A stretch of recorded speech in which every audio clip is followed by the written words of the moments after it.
What's happening in the canine industry? For all the latest news, views, and expert opinions, stay right here for the Canine Paradigm. You'll hear from industry leaders, experts, doyens of the industry, learned colleagues, movers and shakers, and the odd randy guest. Get the latest insights and expert advice from both here and abroad from the people in the know. Now, here are your hosts, Glenn Cook and Pat Stewart. And I'm Lofty Fulton, and I'm out of here. It's been so long since we've put a new. We're shit house at it. We're so bad at it. Our poor sponsors. We're so bad at it, and we want to get better going forward. Yes. But here's a quick ad, and then we're going to be better at this. Okay. We're going to be better. Yep. I promise we're going to be better. Yeah, except for the buffet. Yeah, fucking Einzelwiener. Tell us about Einzelwiener. He's been in it from the start. If you want a tug, a ball, a slip leash. A slip lead. You know, really, no joke, his slip leads are the best slip leads. They are great slip leads. They are the best. They're handmade. They're hand-loved. Yeah. Do you know there's times where I look at material when we're actually buying things for our businesses and some of them are just shit house. Yeah. Like they're so mass-produced. Jason takes his time. He puts them together properly. Like if you're listening, chances are you're in the industry, you're in the business, you need a lot of leashes, you sell them to clients, blah, blah, blah. Yep. Deck out your staff. The best thing about the Einzelwiener leashes is that he custom makes them. He so you does. can get whatever you want, whatever color, whatever length. Too. Like he's Want a approachable. handle on it, no handle on it, whatever. I had him make that handler pack for me because I got sick of people turning out with shit leashes. Now everyone I train with uses all these perfect leashes. Yeah. So get some stuff from the Einzelwiener. He's been supporting us from the start. We love him. We hate him sometimes. Make sure you tell him he's a buffet. Yeah. Yep. Canine-ceuticals. Going great. Thank you, people in the United States who prioritize your dog's health through supplementation. I am a walking testimonial for Canine-ceuticals because if you go back, you hear 18 months ago, I was like, yeah, pretty sure my dog's going to die any minute because he was so unwell and got him on the subs and he's actually in the best shape he's been in ages. Narelle's always maintained if it never worked, she'd burn it to the ground. She's just got too much pride and too much neuroticism not to put something to market that she didn't believe in. And the wonderful thing about it is it's working well. The testimonials have been amazing and very heartfelt. Like she gets people who are so agitated and depressed and distressed about the health and the well-being of their dogs. Narelle makes no outrageous claims. She's never said that it's the one thing that does everything for dogs. She just says it's going to help you. By law, she's not allowed to make those claims, but she wouldn't want to anyway. But what she does tell people is it's definitely going to do better for your dog. Yeah. We watch our own dogs. Opie, who's got more things than you could poke a stick wrong with him, he probably wouldn't be alive today if it wasn't through Narelle's treatments, through good supplementation, changing diets, all those sort of things. I could talk about it forever. I don't want to make this sound like a buy sales pitch. I'm a fan of it because I know if it works. If it didn't, I wouldn't. Well, it's an ad. Well, it's an ad, but I wouldn't disgrace myself by talking about something that didn't work. I'd be the same with her. I'd just say burn it to the ground. I don't want to know about it. Yeah. Let's work through our sponsor list. Yes. These are the people that sponsor us and we love them for it and we're plugging their business. Yes. First on our list here is Daniel, who we don't know how to say is Tropino. I thought we just called him Troppy Daniel. Troppy Daniel. Troppy Daniel. Dog Club, South Australia. Yep. Awesome training facility. Representing South Australia. It's great to see that a state that's usually sleepy and not Australia's just considered. hosting some cool events there. Yeah. Yeah, good on you, Daniel. Well done. George Kittredge. Rowdy Hound. Yeah. It's fucking cool. It's a box for your dog that goes on your motorbike. The only one that I know of. Yeah. It's the coolest product Not in ever. Australia yet, so hopefully one day we can talk to Horny George about getting some Rowdy Hound dog boxes in here. He does training videos. He shows people how to train their dogs to get into the Rowdy Hound. He's a dog trainer himself. He's in the biz. Yep. Barbara de Groot. From the Heart Dog Training. That's her. Our sugar mama. Yeah. She's so good. I love She asks Barbara. nothing in return. She just plasters us with love and money. She's very encouraging all the time. Thank you, Barbara. She's a Roddy lady. So what would you expect? Yep. Tailored canines. We don't know much about Tailored Canines. They just turned up one day and said, hey, we just want to throw some money at you, but they offer a complete range of canine training services. Yep. Tailored canines. Where are they? They're in Canada, right? They're in Canada. Yeah. So we've got a couple of Canadians, we've got a couple of Americans, we've got a couple of Aussies. Good eclectic mix. We haven't got anyone from Europe. Fucking hell. Up your game. But we can't take any more sponsors. So we're bad enough at what doing about what we Birdie? do. Birdie O'Shea. Oh, yeah. So we are plugging as well. Birdie was on for us last week and then told us about her webinar thing that she's got going on for people in the Magic of Dogs. Magic of Dogs. So head to birdieoshedi.com, I think is her website, Yep. and you can check that out there. All the sponsors, Trust us. We're getting better at the ads. I promise you. Yeah. Next, we're going to be in touch with you and we're going to get better at it. We're going to take it more seriously. We're just shit at it because we got other stuff. And this is just an extra that we like to do. We thank you very much for But your we both support. spanked each other. Pat spanked me and then I spanked him. And we need to get better at this. Yeah, we do. We were going to leave it another week of the existing ad and thought, no, we can't possibly. We're actually together for the first time. Yep. That's what's been holding us back is that we haven't been together. Yeah. I missed you. I missed you too. All right, that's it. Here's the show. Bye.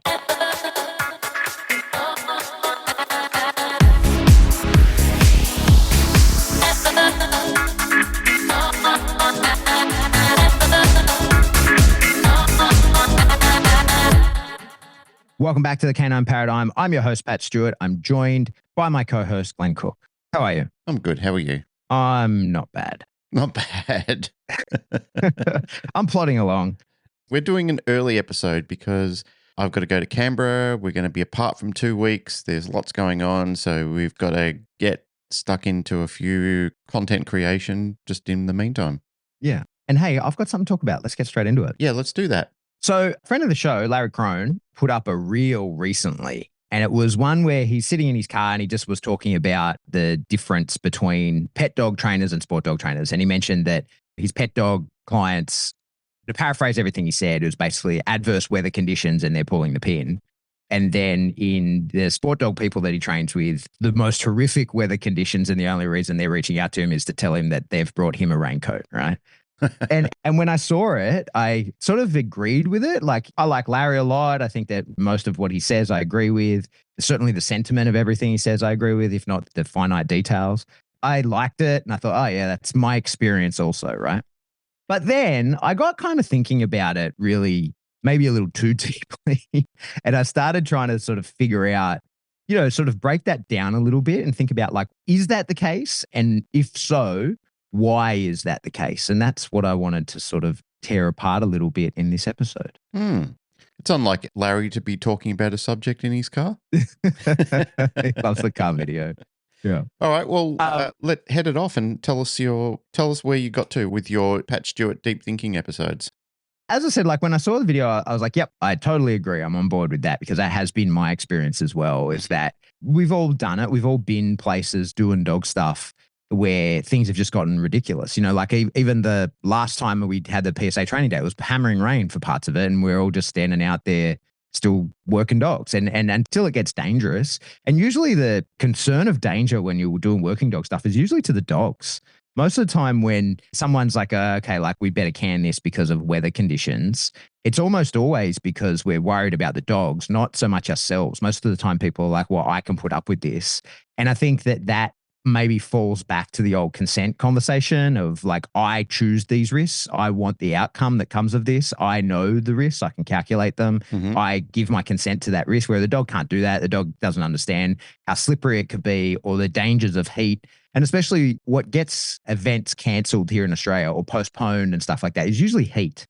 It's usually extreme heat. So we've had a couple of really hot days over the summer, or chunks of days usually, for people who don't understand Australian weather, it's like everywhere else. You get these days in the summer that crack 40 degrees Celsius. So what's that in Fahrenheit? It's like 110 or something. About 110, 15 or something like that, yeah. Yeah.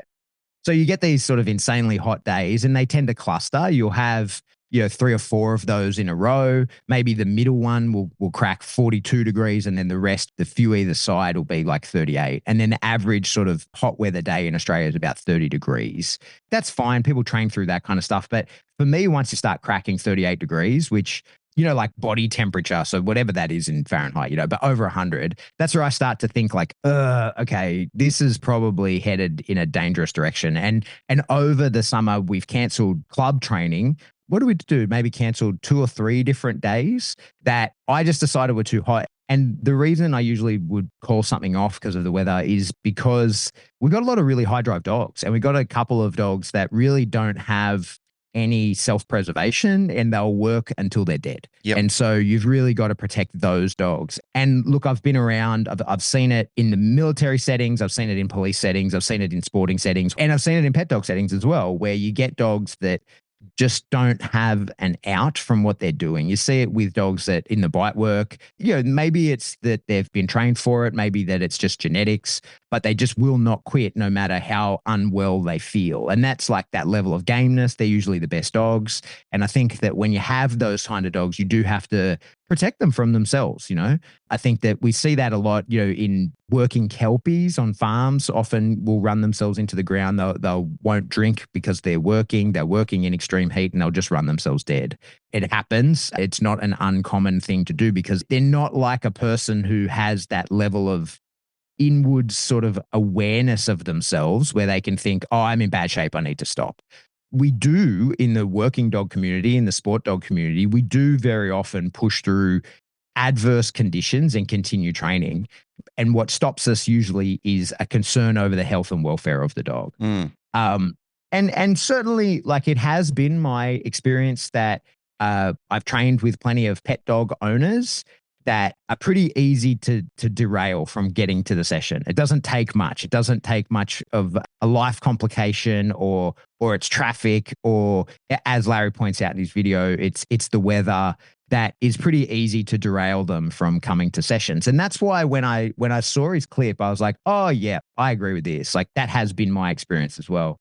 But then I sort of decided to think on it really deeply. I don't know why, but I started sort of thinking that it reminded me of something I learned many years ago that I'll get to in a moment. But I think that what we actually see is this level of commitment to turning up to training and being involved in training that we usually attribute to sporting dog people. Now, and when I say sporting dog people, I think that most of the time people think of bite work type people, right? Like, because me and you both are involved in that. That's when we think of sporting dog people. But I don't mean sporting dog people and specifically bite work. Sporting dog people covers people doing canicross, agility, rallyo, anything that they're turning up to do an activity with their dog. And I think that the spectrum of that is pretty broad. You get people who are training incessantly for an IGP title or whatever it is that they want to get, and they're training really rigidly for that. And then you get people who go to their nose works class on the weekend that they really have no intention of actually competing in. They just enjoy it because they've got a mildly reactive dog or something like that, and it really helps with the dog, and they just enjoy the process of turning up to the classes. It's something to do with their dog. I think that that's the spectrum of sporting dog people, right? Like, so we're a pretty broad spectrum.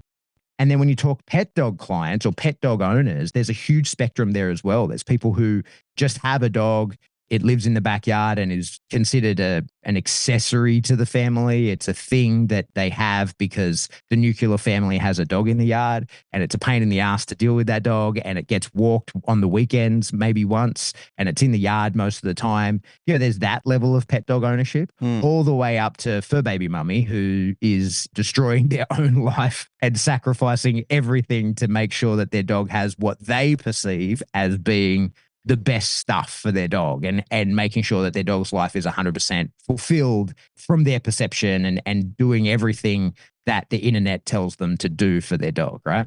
So I think when we talk about sport dog people and we talk about pet dog people, there's this really broad spectrum of both. But then also, I think that in the middle, there's a really big overlap of those two things as well. Take, for example, a lot of the people in our club probably fit within that as well, that they're not professional dog trainers. They're professional people in one way or another. They work in a bank or they work in marketing or whatever, but they have a really high-powered sport dog that they do sports with. But it is, at the end of the day, their pet dog. If something happened to the dog's workability and the dog could no longer work or compete in the sport that they're doing, they're not rehoming that dog. The priority to them is the dog, and the sport is the fulfillment for the dog. It's what keeps the dog happy. It's the thing that they're doing. But the dog is, at the end of the day, very much their pet dog. It's their dog that they live with. It's the dog that they really just enjoy the company of.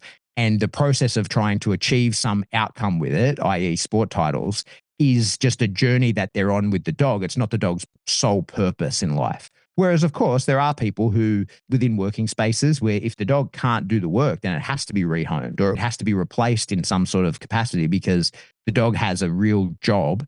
And that might be competing in a sport, but it might also be working in security, or it might be doing conservation detection, or many and various things that we think of when we think about the sort of working and sport dog community. So I want to frame everything I sort of explain around there being really the camps that we sort of are attributing here as being the pet dog camp and the sport dog camp are really broad with a really huge range of people within them.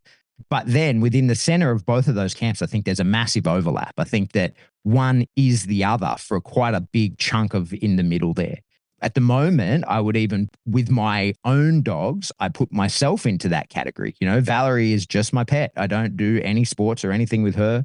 I don't really do a lot of behavior mod type stuff anymore that I used to use her for. Like that was when I called her a working dog, that really was her work. She would accompany me. She was not just a demo dog, but she would assist in the training of other dogs. And I still do a little bit of that every now and again, but it's not a cornerstone of my business like it once was.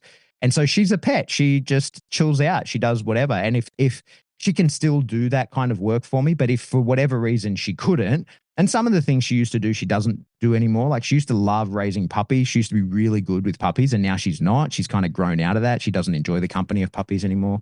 So she's doesn't fulfill that working task that I used to have a need for her, but she's my pet and nothing has changed with her life, right? Like she will always have a place in my home and a place in my heart. But then I've got a Malinois who is in a similar position. Like his health comes and goes. I've competed with him. I've shown with him in 4 different sports. We have been successful in different things. But at the end of the day, if and when things happen to him, because they do, he's often injured, he just is on the couch and he's my happy dog that is on the couch, and I pay no mind to the fact that he can't compete other than that upsetting me. It never crosses my mind that I need to replace him immediately. So that's the start. There's this huge broad spectrum, 2 camps, they're huge. There's a huge overlap in the middle, and I consider myself presently with my 2 dogs in that overlapping space. Anything to add to that, sir? Quite a bit. Go ahead. Earlier on, when you were describing the dangers of weather conditions with some sports dogs and the concern about having to pull it, I concur entirely with what you were saying. I mean, the days that we've been here alone, you know, like the ground is like scorched earth. What point is there in putting your own health and your dog's health at risk when the conditions are so adverse? I mean, we've got the luxury of having a facility here where we've got air conditioning inside it, but there's certain exercises that you've got to do outside. You've also got to worry about your dogs sitting inside the car while you're inside with adverse weather and so forth. So, yeah, you have to think about those type of things. It needs to be in the forefront of your mind. While you were saying that, I was also laughing to myself because you were describing the life that every French Bulldog owner goes through every day of their life. They're Trying to keep them alive. Just trying to keep them alive in any type of weather, because there's certainly dogs that will annihilate themselves without any pre-thought about the idea of it. They have no self-preservation or conservation themselves. Effectively, all you're doing is maintaining a regular procedure of making sure that they're not overexerting themselves, especially in inclement weather and so forth. So yeah, they're crazy little dogs. Then getting on to the topic of sport dog training itself. Pet dog people, a lot of them don't have a specific goal like a trial that they have to be ready for. So a lot of sport dog people who have been bitten by the commitment bug, there is the looming presence of a trial that they need to be prepared for. So that in itself, once they become regular and they've got into the motivation, and then they start to bleed into the discipline side of it, where they are turning up regularly because they're now into a discipline structure of turning up every week. I mean, it gives them their own little dopamine hit as well. They're seeing their dog improve. They're getting praise from their training director and their club members, and they can see that what they're doing is taking shape, and it's now starting to move into a direction of, I can compete and I can do these sort of things. So it's the joy of the trial, and it's also the stress of the trial, and it's creating this, I would say it's probably a little bit of conflict. There is conflict within all of us when we're heading towards trial, because A, you want to do it, but B, it's also very stressful to think, I don't want to do this badly. Yeah, for sure. So with that looming over the top of your head, there is very much a push-pull conflict that's going on inside most sport dog people. Anybody who's getting ready for trial, that is resonating around in your brain. Where a pet dog person, they can cancel at the minute's notice. It's like having a chiropractor appointment. Recently, I had a chiropractor appointment and my back sort of sorted itself out. So I rang my chiropractor and said, mate, I don't need that appointment next week. I'm going to have to can it. Mm-hmm. Whereas you don't have that luxury. You've got like a residual back injury that you've had since your military days, and you need to have regular upkeep in doing that. Otherwise, you don't walk properly and you can't get up and go to work. So for you, that's not an option. You have set me up perfectly. So Okay. So what I want to explain is that I think in all aspects and in all areas of your life, some people are pulling the cart because they're out in front and they're like, fuck yeah, I'm dragging this cart with me. I'm super excited about it going. But other people are pushing that cart, you know? Like some people, it's really like obligatory, like, fuck, I have to do this or else, there'll be consequences that I don't like. And we sometimes attribute that to people who are motivated and people who are unmotivated. But here's the thing. In the dog space, when it's dog training, I'm motivated. I go to all the things that I can get to. I consider myself an eternal student. I'm constantly buying people's online courses. I attend every seminar that I can reasonably get to. I'm super motivated to do this. You're I beyond want to motivated. increase my knowledge. You're disciplined. Yeah, I guess, that's definitely one way to put it, right? Yeah. But You've transcended motivation. My motivation is intrinsic, and it's that I truly enjoy doing it. I like to do it. And so in the dog space, like me and many others, I think I'm pulling the cart, right? If the cart that is work has to be done, I'm pulling it along because I'm out in front. I want to be ahead of it. And we look and we say, like, some people are motivated people and some people are not so motivated. But I really think that that's contextual, right? And you've got to have a look into, like, what is it that you're doing and why is that motivation there? As you said, health and fitness type stuff, right? So I see my physio at least once a week. I see an exercise physiologist as well. I see a bunch of different people. I'm on a bunch of different meds just to keep my body going because it's so fucked. I have trained my whole life. I'm 40 years old. I did all the sports when I was a kid. I was from a really sporty family. We did all the things, at least 2 different sports per season I was in at a time. We were that family that, I'd be late to the soccer game because I was coming directly from the football game, or the other way around. Or I'd be late to the athletics carnival because I was at a baseball game. All that sort of shit. Like I was doing it all when I was a kid.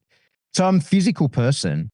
But man, I fucking hate working out. I do it, but I have no love for it. And my physio, my exercise physiologist, they're always like, you clearly have not done the exercises that I've told you to do. In the same way that with pet dog clients, I tell people, hey, this is the issue that we have, or I shouldn't say pet dog clients, with less motivated clients, right? And so when someone comes to me with a dog and I can diagnose the issue and I say, hey, this is the steps. And usually it's like a motivation-based thing, or it might be that we're counter conditioning something, whatever it is. You usually end up giving these people homework. If you're not doing the board and train, you give people homework. In the same way, my physio says to me, hey, man, I can manually release this. Like I can stretch this out for you. I can do all this intermediate work for you. But all I'm doing is treating a symptom. You are the one that has to address the cause. And here are the exercises that you do. And then I go back to him a week later and he says, how's your knee feeling today? And I go, oh, yeah, like it's fine. And he goes, have you been doing the exercises? And I lie and I go, yes. And then he puts his hand on my knee and goes, no, you haven't. Like I can see immediately that you haven't, right? Because the results aren't there. And if you had been doing the things that I told you to do, things would have changed. And every time that happens, I kind of smirk and I think, oh, I'm such a shit client to this guy. Now he's a good friend and he knows like I'm doing other stuff, but I'm busy. And a lot of the times your self-care things kind of fall away when I got 2 kids. I got a business that I'm running. I'm trying to survive in this fucked up world. Like, so sometimes my own self-care, when I run out of time, the things that I know I need to do that are purely for me to stop me being in pain, they're the things that can get cut away really quickly because nobody else has to suffer from them, right? Except when I go to the physio and he goes, you haven't done the fucking homework. I can tell. One of the issues I have constantly is my VMO, which is like a quad muscle. My knee is so fucked on my right side that it just doesn't work properly, right? Like my VMO doesn't grow unless I specifically target it. And I have to do these very specific exercises just to try and keep my legs in balance. And sometimes people point it out. People like who will see me in a pair of shorts, will go, Pat, like your right quad is half the size of your left. Like, yeah, I know, right? It's because I don't do the fucking exercises that I'm meant to do in order to grow it. So the reason I point all this out is because in one domain, I am super motivated. I go to everything. I'm at the things. I'm there first. I'm studying it. I'm taking notes. I'm rereading those notes. I'm in my downtime. I'm in traffic in the car thinking about this stuff. I close my eyes. I'm picturing it. But then in other areas of my life, I'm like, I will do the fucking minimum because I don't enjoy doing this. And I know that I need to. I know that I have to. And one of the things that's amazing to me is I've been working out my whole life, right? And whether it was just sort of actually doing the things that make and keep you fit, were like I did when I was a kid, or as an adult, when you actually start thinking, okay, well, I have to go to the gym and just do these things in order to maintain strength and fitness. I want to be able to jump over fences. Like jumping over fences keeps you fit when you're a kid, and climbing trees and running around and just doing random shit. But as an adult, then you go, okay, well, I'm going to go to the gym and I'm going to actually work on these things to make the muscle. I've been doing that for 20 years. Do you think I could write a training program? Not a fucking chance in my life. If I don't know what I'm doing when I walk into the gym, I just stand there and stare at weights, and I maybe will pick up some dumbbells and do some bicep curls, right? Like that's about as far as it gets. I might do like some bicep curls, maybe a couple of squats, and then I'm like, yeah, good workout. Like I have no idea. And to design a training program for myself from scratch, there's no way I could do that. I haven't got a fucking clue, and I have no interest in it. But I've been doing other people's programs for 20 years. 20 years I've been walking into gyms and following a program or training with someone else who says, okay, like our goals are this is what we're going to work towards. And the moment I've finished that workout or finished that program that they've written for me, I data dump the whole thing. It's fucking gone out of my brain, and I could not, like if you asked me to write you a training program, I would not have a clue. And that's why whenever I've been at my fittest, it's always because I end up falling back to using kettlebells. And the reason I like using kettlebells is like there's to do them sort of old school Russian style. There's only 6 things you can do. And the program that I've been most successful at only does 2 of them, kettlebell swings and Turkish get-ups. And when I've been at my like fittest and healthiest and strongest, it's because I'm doing a program that is so simple. It literally is just 100 kettlebell swings and 10 Turkish get-ups every day for the rest of your life. And that's the only time that I've ever been like when I walk into the gym and I don't know what to do. If there's no kettlebell there, I'm like, oh, well, I don't know what to do because my default setting is just do that. I have a question for you then. What would happen if you cared about it? What would change? Well, if I were into it, see, this is the thing, because I'm just not. Like, I don't enjoy being in the gym. Let's pretend you are. Let's pretend you are. Okay.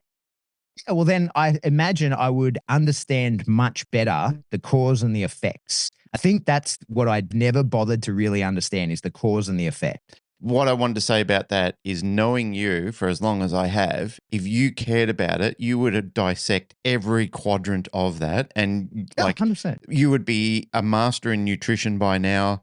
You would know, like every single exercise dating back to Spartan origins and so forth. Like, I just know who you are, Pat Stewart. I know what lengths that you would go to in your obsessive compulsive manifest. So all you've just said to me is, I don't really care about this. It doesn't matter to me. Because when you care and it does matter, the transformation in what you will do to make that happen is profoundly different to when you don't care about something. Exactly. And my physical training is obligatory, that I do it because I know I need to. That's the reason I do it, is not because I enjoy it. I don't take any like big love out of it. Of course, I feel better after I've trained, all of those things, right? But I do it, and it's been a constant part of my life because I have to. And of course, what happens is I get some fresh and exciting new injury. What stopped me when I was obsessively, I mean, I know we talked about this on the show when I was obsessively doing it because it was in COVID, when I was obsessively doing that Simple and Sinister. And Simple and Sinister, for people who didn't listen back then, is a kettlebell workout. It's a timed workout. It's much like a CrossFit thing, although it's from a brand that is anti-CrossFit, but it's a timed workout with a kettlebell. And when you do it with a 32 kilo kettlebell, it's called Simple. And then when you do it with a 48 kilo kettlebell, it's called Sinister. And if you film it and you qualify as having achieved it within the timeframes, you send it to this company, the video, and you get the title of a person that did it, and you go on their website and there's a list of people who have been able to do it. And I did Simple, had dedicated myself to it and did pretty well. And then for some reason decided I wanted to do Sinister and nearly fucking killed myself doing it. Like, I am not a person, like, I don't know why I thought that I would be a person that could do that, especially since I watched a bunch of the videos of the people who have achieved it and they're all monsters. And I am not that. And I badly, badly hurt myself trying to get there by rushing through the kettlebells too quickly, and it sort of fell off the wagon. But that's just one of the many examples of the times where I get into it and it doesn't take much to derail me. And then I'm like, I don't work out for 6 weeks, 3 months or something like that. And then my back's fucked and I can't walk properly and I'm in constant pain. And then I'm like, oh yeah, that's right. I'm like I've hit the bottom. I need to start building myself back up because I don't have the way that the fracture in my spine works means that like I have to have a really strong core. I don't have a skeletal core, so I have to have a really strong core. And so again, enough with my whinging about having to do workouts, but I fully identify that there are people who come into the dog space that feel the same way about their dog training that I feel about going to the gym. They know it's something that they have to do. Their dog needs it. They, in order to live the best life that's imaginable for them with their dog, they know there's a level of training that needs to be done here, but they are not excited about doing it. They're not that keen to do it because they're pushing the cart. They're not pulling it. They're not like, yeah, fuck yeah, I'm ahead and this is coming along with me. They're like, okay, this is an obstacle that's in front of me and I have to keep pushing it in order to keep moving. And here's the kicker. I think that there's people like that across the full spectrum of dog training. I think that we get people who are pushing the cart as pet dog owners, and we get people who are pulling the cart as pet dog owners. We get people who are super into it and fucking love doing it and never intend to show their dog in any kind of sport or arena or be measured, have their training measured against the quality of somebody else's or their dog measured against the quality of someone else's. They're just super into it and they're trying to do their best for their dog. And they get up in the morning and they think about it and they're designing training programs. They're committed to the training of their dog and they're the people who are going to be out rain, hail, or shine, doing what needs to be done. But those people exist across the full spectrum. They're in the sports, they're in the pet dog owners. And the opposite, people who are obligatorily training their dog or are pushing the cart also exist across the full spectrum. Mm-hmm. We get people who have gotten a dog that's way too much for them. We've all seen that. We see people who are doing their sport obligatorily because they're like, well, my dog is a mess without it and it impacts my life. But if my dog were not like this, then I wouldn't be striving to be doing this sport. I'm only doing it because it relieves the stress of my life. And those kind of people, they're the flaky ones in your club. They're the people that like are there sometimes, right? They're the people who turn up every now and again. They're the people who it's easy to derail. They're the people who never really want to go into trial or competition or anything like that. It's just that they maybe enjoy a bit of the community of the club. Maybe they're just turning off the stress of their high drive dog that impacts their life. There's many and various reasons why people exist like that, but they're in the working space as well. And those same people exist in the pet dog space very much as well, where they're just like, hey, my dog's being a pain in the ass. I need this problem fixed.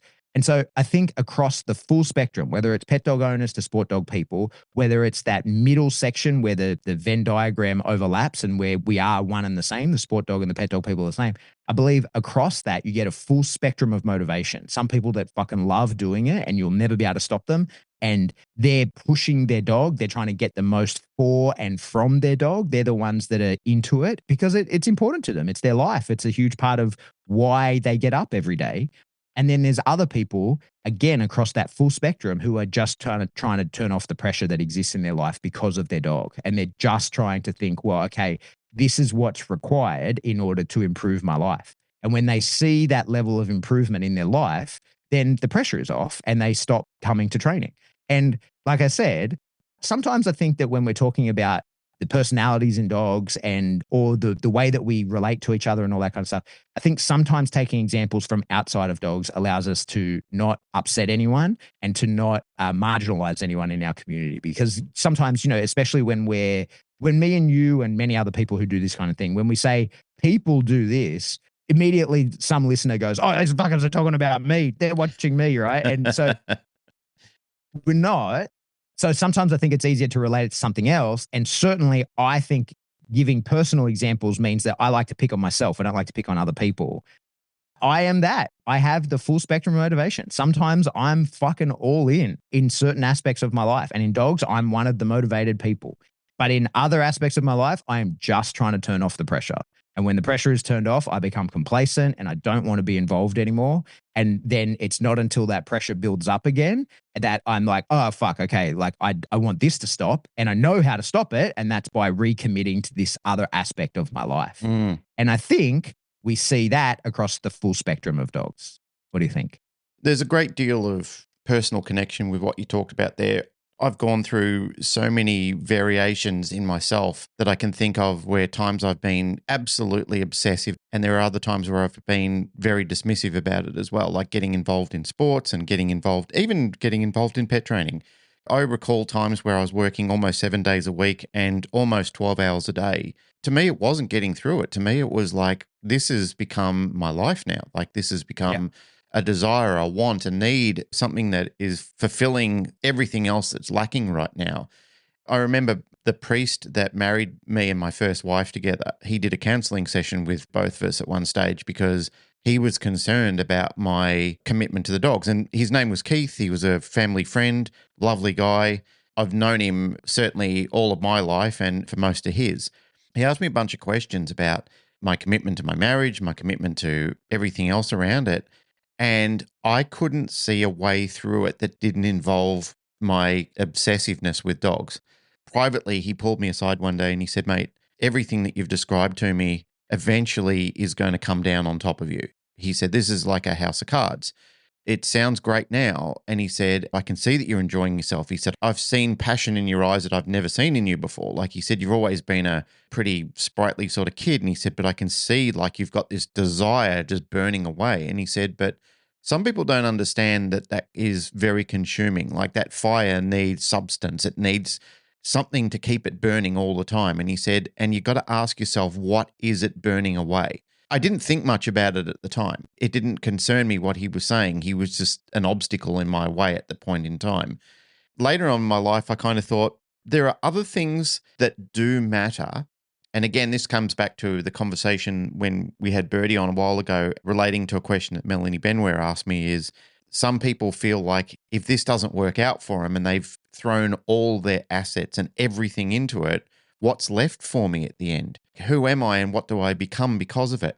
And I've seen a lot of people in both camps, in people who have been like a pet mummy or daddy, who've been very involved in the community of their dog. And I've seen the same thing happen with sport people because I was one of those. You said before, your comment was, like we're using ourselves as examples and we're picking on ourselves, kind of like what Eminem does in the end of his movie, where he basically lays his life out and says, I was that fuck up person. I did all those sort of things. So I relate heavily to the way that things derailed around my life because of my obsessiveness around dogs at one stage.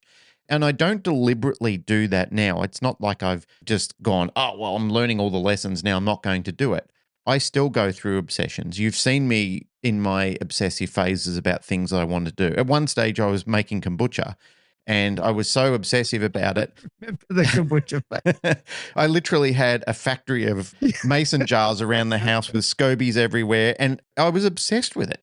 Completely obsessed with it. I bought everything. I was transplanting scobies from people. I was buying them online. I had every type of SCOBY, and then I got into everything you could think of around that as well.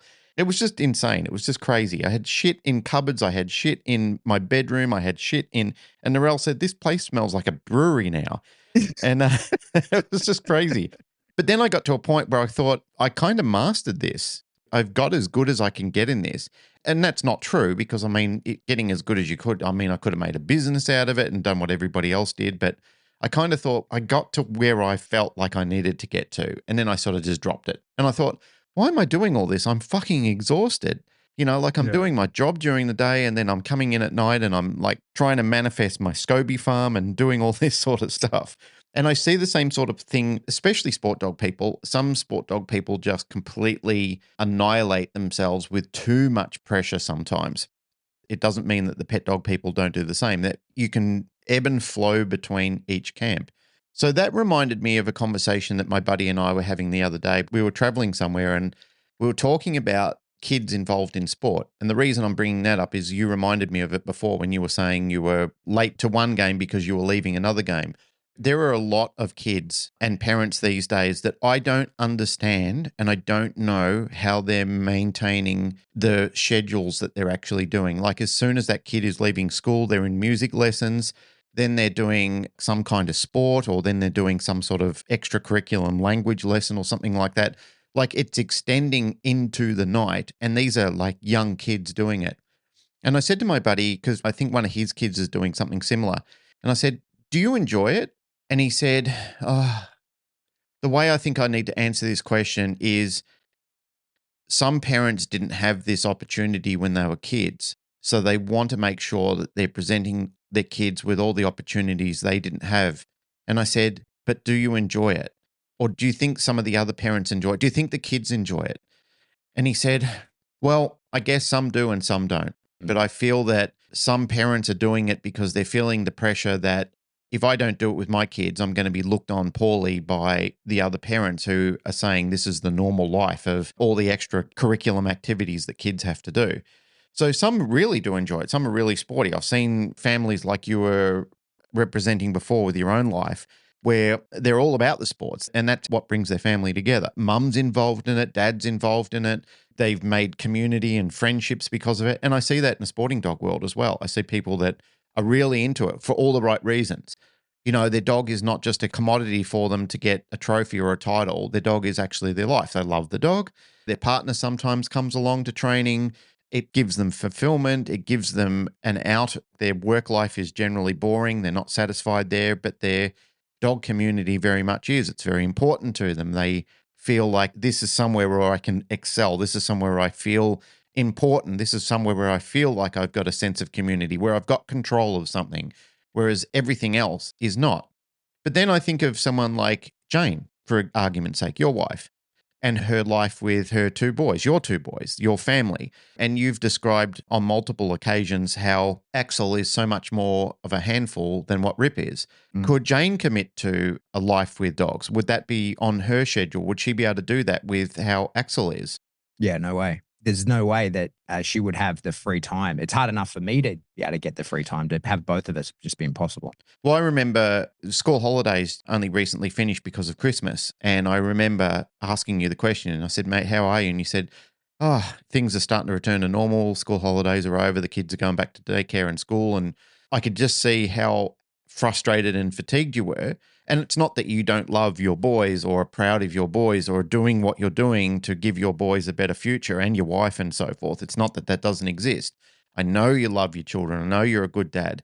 But I could also see that with the pressures that you have of trying to get your course developed, pay all the bills that are coming in, all the things that need to happen, on top of two boys that have demands and a wife and dogs and everything like that. And there's probably people listening to this going, oh, motherfucker, welcome to my life. You know, and that, and that's what I'm pointing out. You know, like when we're talking about the reason why people can't commit to things sometimes, it's not just because they're lazy people with no desire. It's that they have to look at what can I take from column A to be able to put into column B and not have column C completely wither away, or have column A grow so out of control that it falls over and collapses everything on top of every other column and destroys my whole life around me. And I know a little bit about that because there's sometimes where you just get to the end of it and think, at the end of the day, this is a sport and it's my dog and it doesn't matter to me the same way it does. Or a better example I would say of that is if you've got a pet dog person who's been charged $200 to $500 an hour to do a private lesson with a trainer versus a sport dog person who's paying $10 in club fees, that's a different commodity as well.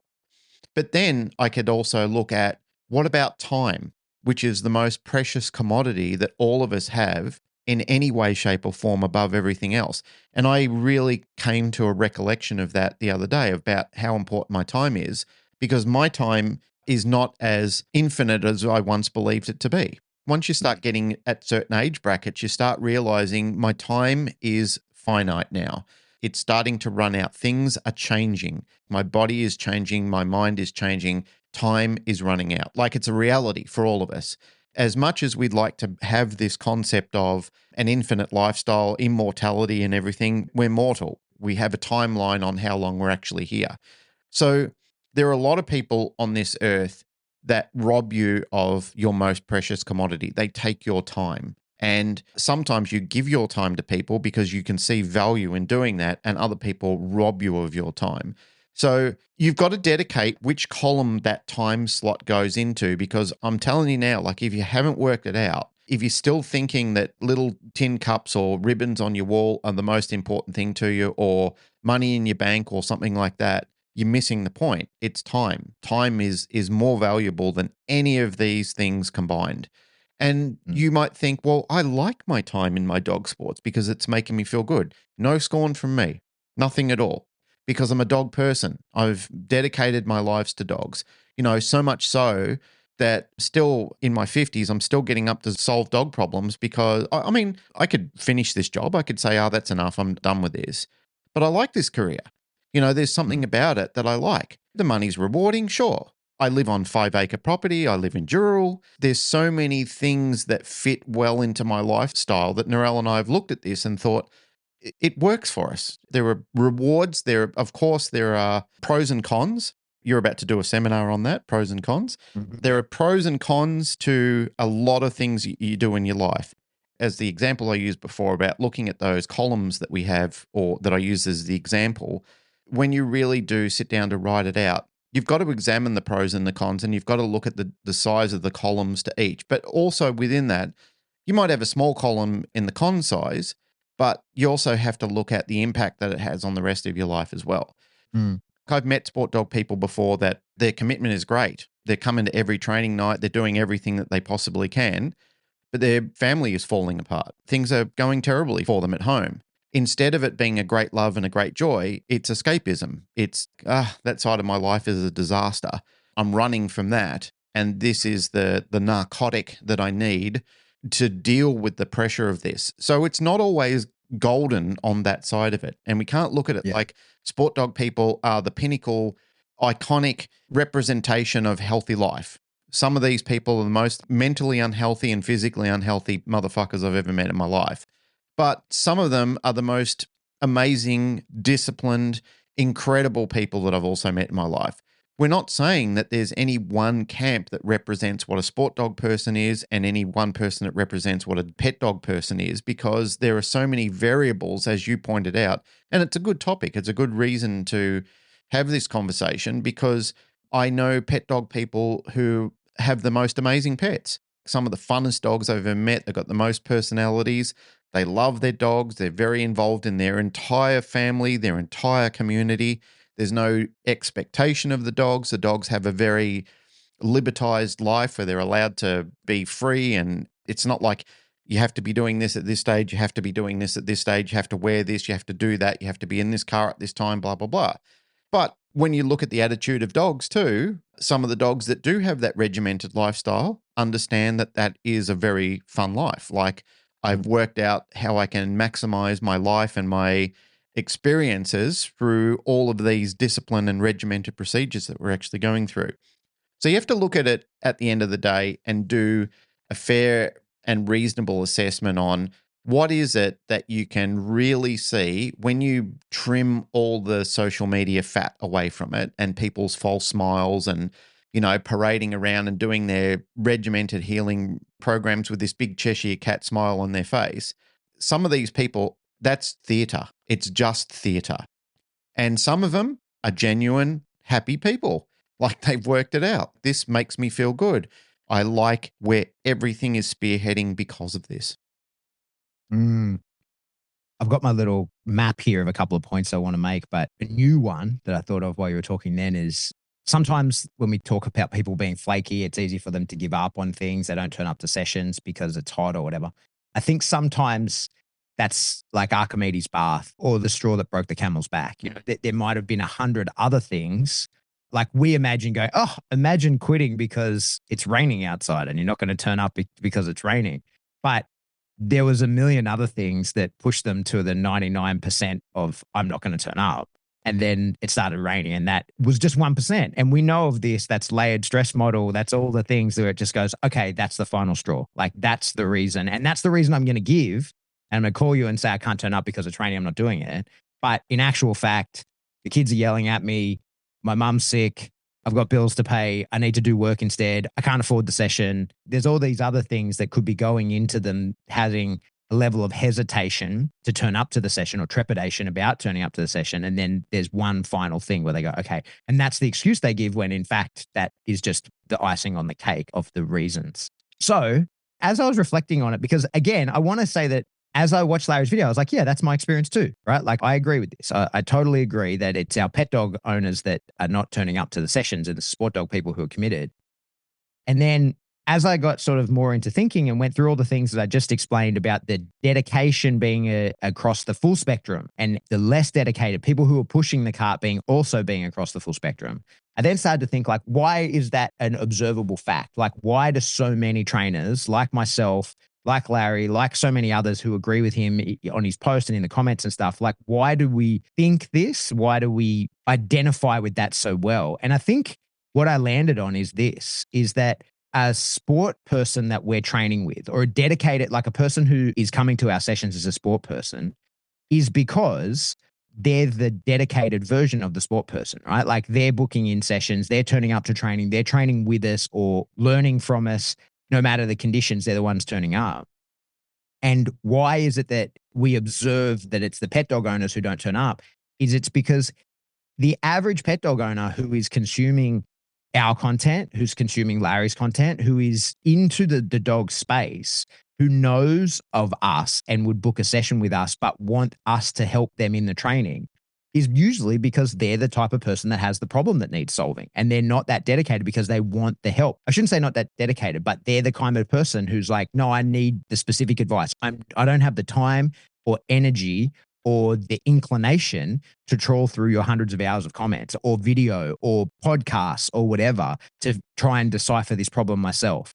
This is a problem that I need solved, and I need you to help me solve it, right? And so that's why we often, or I think that's why we often think that sometimes our pet dog clients are more flaky or less committed, is because the ones who are likely to book a session and then be observably less flaky and less committed is usually because they're like, I just need this problem solved. That's why I'm spending the money. That's why I'm booking in with you, because I need this problem solved, right? And then if the problem isn't representing itself, they're not going to turn up, because the same way I say to my physio, no, I didn't do the exercise because it wasn't hurting. He goes, yes, but it's going to hurt because you're not doing the exercise. They're like, yeah, mate. And then I'll book another session and then I'll do the exercises, right? Yeah. And that's the same thing that happens with a lot of our pet dog clients, is they're like, this isn't in my face right now. There's a reason why I don't need to be there, and I needed your help to do it. And right now I don't need that help. And that's why I appear flaky to you, but it's because I'm not as committed to turning up because it is not a pressing issue for me right now.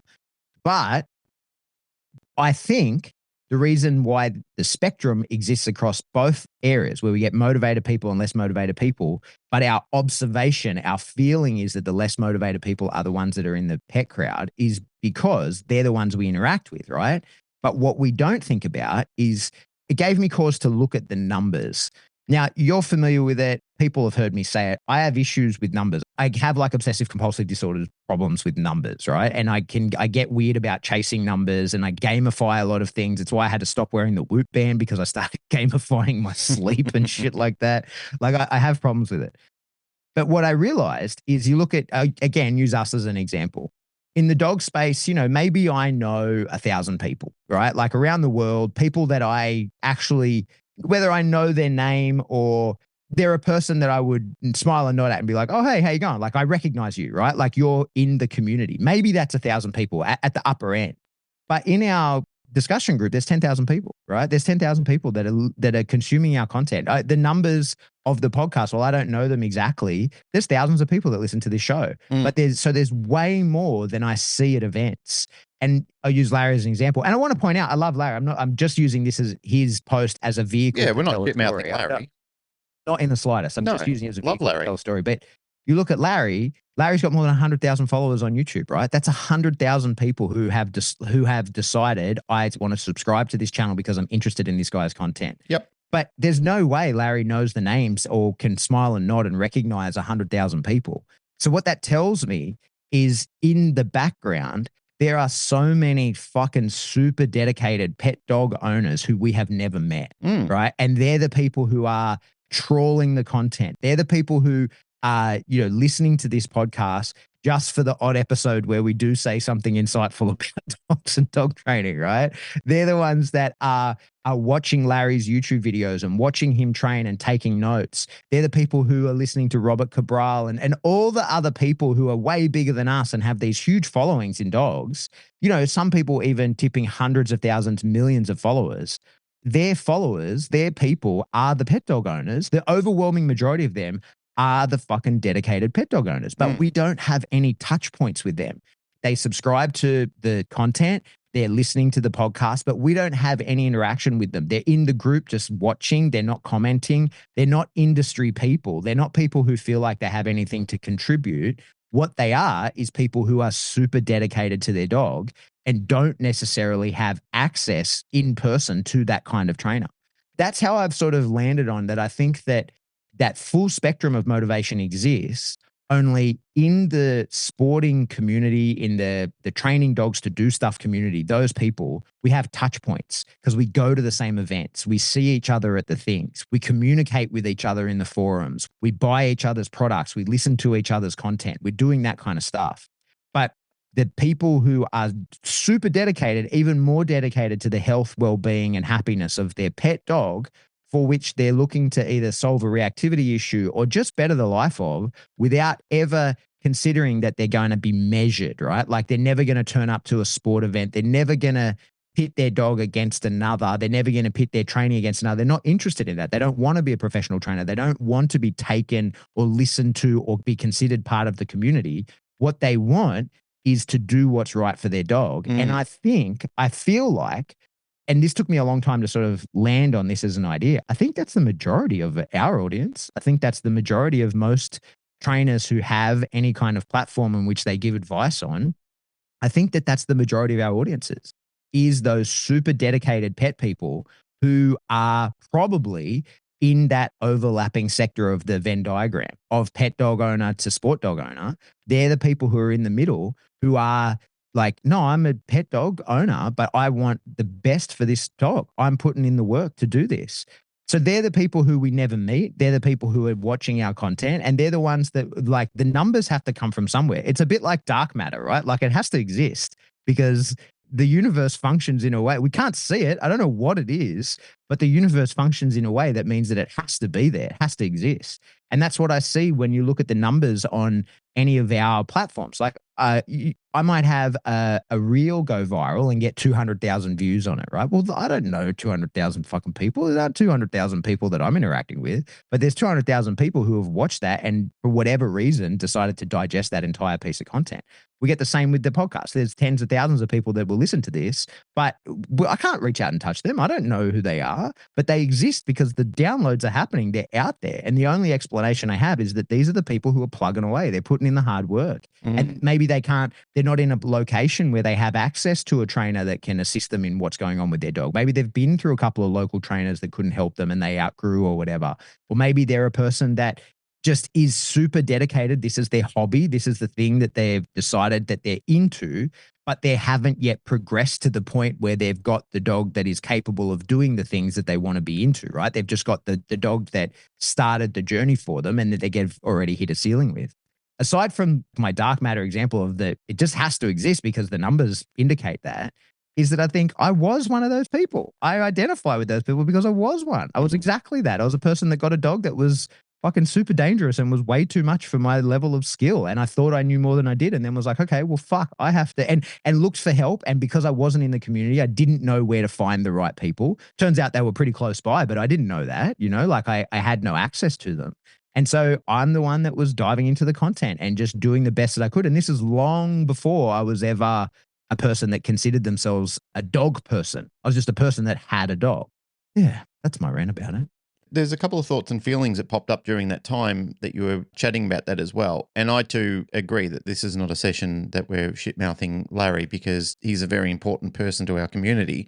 And it's a good talking point comment. There are a bunch of people that I know that get heavily involved and heavily invested in dogs. And I'm using myself as an example of this, especially myself an example of this, because there were plenty of times where I traded off family events, funerals, birthdays, engagements, weddings, whole bunch of things in order to make an excuse that there was something on with my dog over that weekend. There's other people involved in other parts of the dog community that are doing exactly the same sort of thing. Like every weekend, they're at a dog event. Every evening, you're seeing on their social media channel, they're at a dog event. That kind of makes me think is what's missing in their life, or what are they trading off to replace the people in their community with the dog, that the dog community have become their family and their family don't really mean anything to them anymore. To some people, there's no care or thought on that. They kind of think, well, I really don't enjoy my family. They're not really nice people to be around. They're not fun people, or they're not the sort of people I want to dedicate my time to. And there's other people who just think, well, I'm so obsessed with this. I'm chasing this carrot and I've got so invested into the weeds of it that I can't see what's in my wake anymore. I've just left that well and truly behind me because it's not as important as winning this trophy. Like that trophy is my focal point right now. Or getting 10,000 likes or fans on social media because, like I'm addicted to seeing that spiraling up on my social media platforms. I can't explain the reason why people do what they do because I have enough trouble explaining why I do what I do sometimes. Like using the example before about getting blown out on that SCOBY thing, like that was really testing my mental clarity at times, and even Narelle's patience, which there were times where she was just saying to me, do you think we've got enough kombucha in the house? Like at one stage I was tipping kombucha down the drain. I wasn't even drinking it. It wasn't for the kombucha anymore. It was just my desire to do it had blown out so expansively. But I was like that in the early days, especially when Harley was alive. Like Harley superseded everything. I was so invested with everything he did. I became like that helicopter parent that just wanted to make sure that everything in my lifestyle was invested in that dog. Like he became a part of my personality, and all the things that were lacking in my life at the time, all the areas that I didn't feel important in, or I didn't feel loved enough or important enough, came through that dog. I know that now. I didn't know that at the time. I wasn't aware of how insignificant I felt in myself that I needed to transplant that in my own life with my other dog. Now, there might be people out there listening to this and going, I don't feel like that, Glenn. That's not me. I love this and I'm really dedicated to it. And, there are a whole bunch of other reasons. You're not advocating for me. I'm not trying to. I'm just trying to talk about something where I felt incomplete.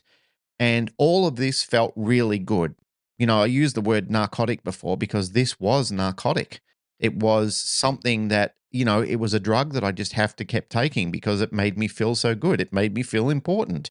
And I felt that I became important. I felt that I became this unstoppable titan because people started paying attention to me. I got a lot of things that I felt really lacking in. All of the things that I felt were really important while I was ignoring many of the things that were actually important in my life. We've talked about this many times on podcast and off podcast, where sometimes you're running to things and sometimes you're running away from things. You used the example before, pushing the cart and pulling the cart. It's a very similar, if not the same sort of scenario or example. But sometimes I think people have to identify, is what I'm doing a really healthy thing? Am I doing the right thing for me and for the dog? Or am I doing it to compensate for something else? That's a personal journey for you as well. It doesn't matter whether you're a pet dog person or whether you're a sporting dog person. No scorn, no kicking the balls for anybody on each side of the camp there. It's just like sometimes we just run away from something so hard that we push all our energy and all our time into something where we really feel that this is healthy and this is giving me what I want. But also, once again, to be a bit cyclical with it, again, I kept thinking about Melanie's comments when she asked me, what happens to you at the end where if it doesn't work out or it doesn't give you what you want, where does that leave you in a mental clarity space? And I think the first time that everything fell apart for me, that was a reason for it. The first time I ever really had a bit of a breakdown in my life, I feel that there were so many collisions that happened in top of my life. What I try and do now is drum up what I feel for myself is a good balance of things.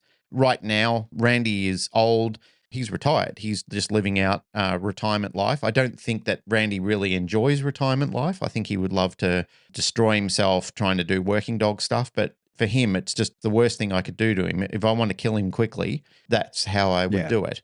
Sometimes you've got to step in for the well-being of your dog and understand that his lifestyle is, when he sees Mando going out to do stuff, it really breaks his heart to the point where when I put Mando away, I've got to give Randy got to get a wedge out and do some little drills with him just so he feels like he's participating still and he's not just thrown into the scrap heap.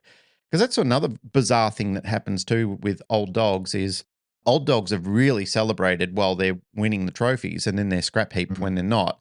And they're just sort of cast into obscurity when they're no longer useful to the person who was obsessed with their life. And yet they forgot that dog was a very important reason for why they got to where they did. It's because of the partnership with that dog. It's your skill as a handler. It's the skill of the people that helped you along the way.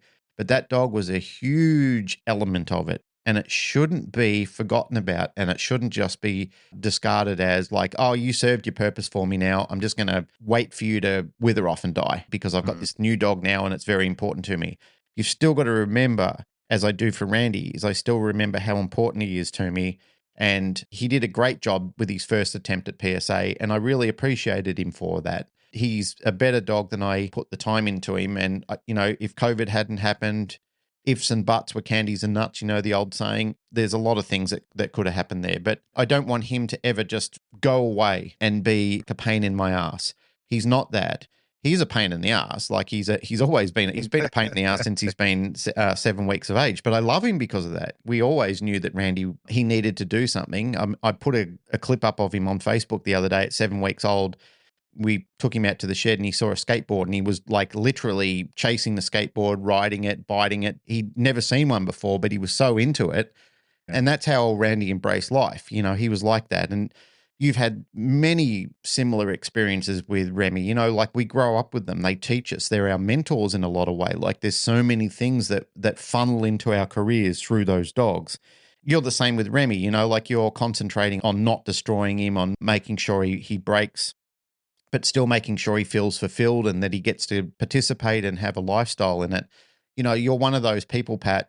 There's many others out there as well who don't just make their old dogs an inconvenience. Like they're not just a problem to solve anymore. They're very much family to us and they still need to be cared for at that fragile end of their life. And there is contempt for people in the sport dog world that I know that don't do that. Their old dogs are falling apart in some obscure place and there's very little care and welfare for them.